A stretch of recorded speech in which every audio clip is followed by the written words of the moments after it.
जंगल में सब जानते थे कि शेर बादशाह है, मगर एक दिन एक अजीब वाकया हुआ।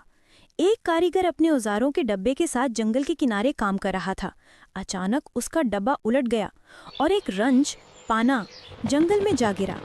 शेर रोज अपने गश्त पर निकलता था। जब उसकी नज़र रंच पर पड़ी तो पहले तो वो चौंका, फिर करीब जाकर उसे देखने लगा। रंच ने भी अपनी धात की चमक से शेर को मुतासिर किया।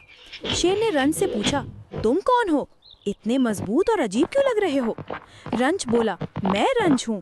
इंसान मेरा इस्तेमाल करते हैं मुश्किल काम आसान करने के लिए। मैं छोटा जरूर हूँ मगर काम बड़ा कर जाता हूँ।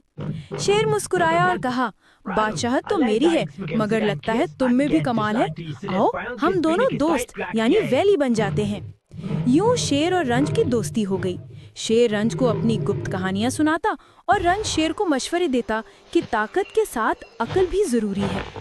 कुछ दिन बाद जंगल में एक बड़ी मुसीबत आ गई। शिकारियों ने लोहे के पिंजरे लगा दिए ताकि शेर को कैद कर सकें। शेर खंस गया मगर उसके पास रंच मौजूद था। रंच ने अपने दांतों से पिंजरे की गिरियां ढीली कर दी और शेर को आजाद करा दिया।